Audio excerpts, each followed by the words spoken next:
What's up, everybody? It's Noah from Mad Vapes of Belmont, and I actually have a new product review to show you guys. Well, it's not really new, but it's new to the store. This is actually the RX Gen 3. Some of you might already be aware of these, but I'm still going to go over like all the rundown of it, so like the wattage, everything you could really need to know before you bought it. So right off the top, it is 3 18650s. Right here in the bottom, you got a negative, and a positive. It just tells you which way they actually go in.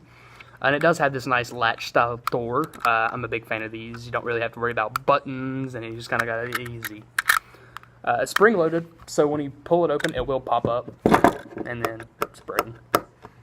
But it's also got a spring-loaded 510. You can see here in the top. Let me grab my pen and just push it down a little bit. Just see it gives a little bit of give, so you know you really ain't got to mess with the button. It does not have a centered 510, sadly. That was my biggest complaint about this thing, just because I really like symmetry, I guess. But yeah, but to be so small, these things are actually 300 watts. And if you look in comparison to the Zebra pen, the pen actually stands a decent bit taller. Like, genuinely shocked at how small they could actually make this thing still fit 3 18650s.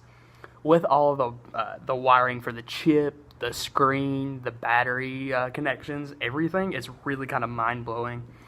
There's not really a bit of unused space in this device. Really, what the batteries don't take up, every other bit of wiring does, which is a really big plus in my book. 300 watts. It has temperature control mode, and it can actually use the three different types of wires. So you got nickel, titanium, and stainless. All three of those can use this, or this can use all three of those. I'm sorry. It has a temperature range of 200 watts, or not 200 watts, 200 degrees Fahrenheit to 600 degrees Fahrenheit. And it'll actually read all the way down to a 0.05.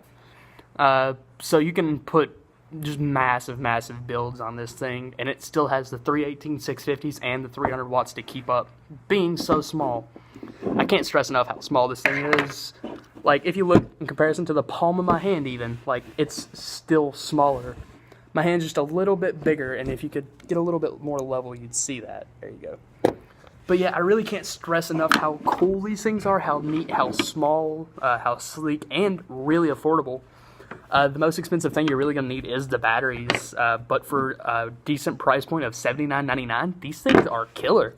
Like, I'm a really big fan of these things. So come on in, check them out.